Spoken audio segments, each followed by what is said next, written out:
My mother's an artist. I've been drawing my whole life. It's just pretty much put a pencil in my hand since the day I could hold one, and I've been drawing ever since.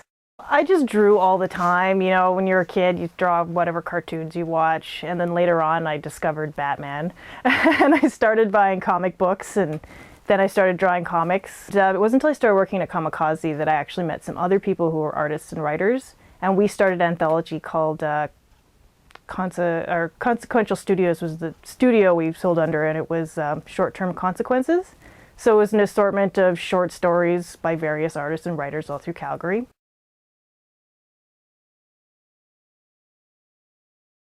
Like, he just emailed me one day and said, "Hey, I saw you on the internet and I want to draw a comic book, or want someone to draw a comic book. Would you be interested?" So I don't even know how he found me. Like, I had a web page at the time and I was on some Canadian forums, and yeah, I think he found me somehow through my web page, and just liked my art, and it sort of meshed with what he wanted. And I think he was looking specifically for an Alberta artist, because obviously Battle of Alberta is local. It's good to get a local artist.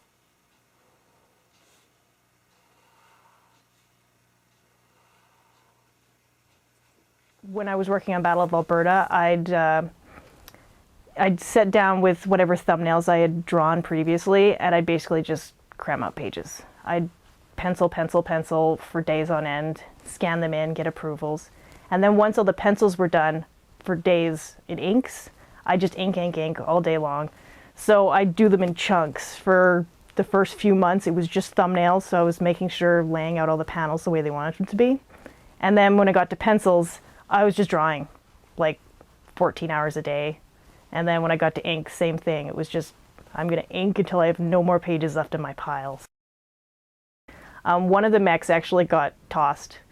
It was going to have a big 20-page battle, and we scrapped the whole thing because I designed like 40 different mechs and none of them worked out. And we ended up just tossing that entire scene out of the story because it was easier to just rewrite a few words and toss out a few panels and add an extra page than it was to solve what was in his brain and what was in my brain. It just wasn't, yeah, it was horrible. I was in chapter 5 and I started having serious hip pains.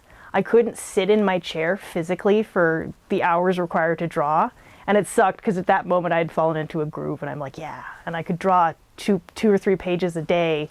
And then I suddenly just had to email the writer and say, dude, the mind is willing, but the body is weak. I just cannot sit any longer. My hip pain was so bad.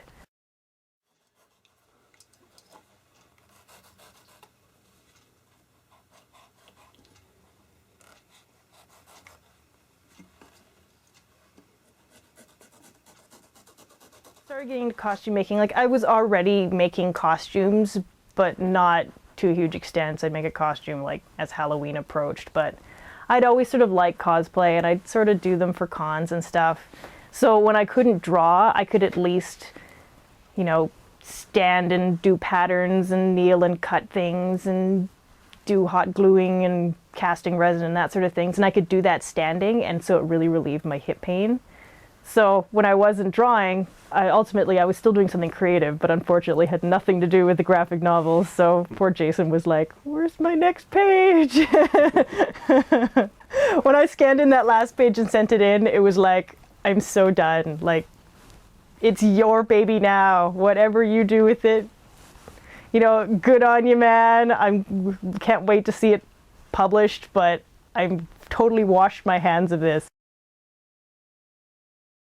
As much as I complained about it, and as much as it pains me to read it now, I learned so much doing that. You know, I learned how to manage my time and how to draw things I couldn't draw or didn't want to learn how to draw. It sort of forced it on me.